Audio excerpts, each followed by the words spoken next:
यंदा अवकाळी आणि अतिवृष्टीमुळे उत्पादनात घट झालेल्या जळगाव जिल्ह्यात कापूस उत्पादक शेतकऱ्यांना आता भारतीय कापूस महामंडळ (सीसीआय) च्या जाचक अटी आणि कपास ॲपवरील तांत्रिक अडचणींमुळे मोठ्या अडचणींना सामोरे जावे लागत आहे.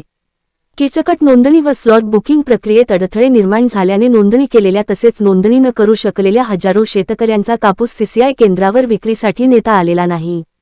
मात्र कापूस खरेदीची मुदतवाढ मिळूनही अनेकांना स्लॉट उपलब्ध न झाल्याने कापूस मोजणीची प्रतीक्षा कायम आहे.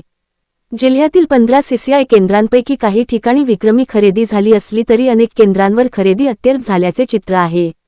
दरम्यान सीसीआयने जाचक अटी शिथिल कराव्यात आणि खरेदीची मुदत वाढवून द्यावी, अशी मागणी शेतकऱ्यांकडून करण्यात येत आहे. आम्ही सीसीआयला इथं कापूस विक्रीसाठी आणलेला आहे. तर आम्ही 2 महिन्यापासून नोंदणी केलेली होती या ॲपवर.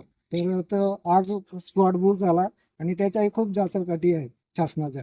तर त्या शिथिल कराव्यात अशी सगळ्या शेतकऱ्यांची विनंती आहे.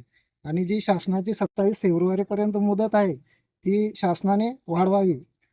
आणि खाजगी जर शासनाने सीसीआय बंद केले तर पुढे खाजगी व्यापारी कवडी मोल मालाने खरेदी करतील शेतकऱ्याचा माल.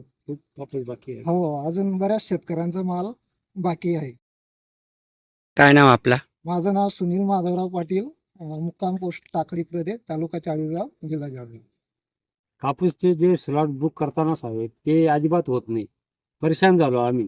पूर्ण गावामध्ये 50-50 मोबाईल घेऊन बसतो तरी स्लॉट बुकिंग होत नाही. परेशान झालो. बाकीच्यांचं तर झालंच नाही.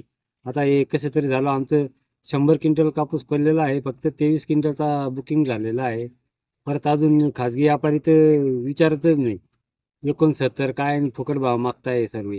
परेशान झालो. हे तुमची काय मुदत आहे अजून 27 तारखेपर्यंत, हे ती वाढवा ही विनंती आहे सरकारला. दुसरं काय बोलू शकतो आम्ही, शेतकरी काय करू शकतो दुसरं? काय नाव आहे आपला? संतोष साहेबराव पाटील, राहणार दैवत, तालुका चाळीसगाव, जिल्हा जळगाव.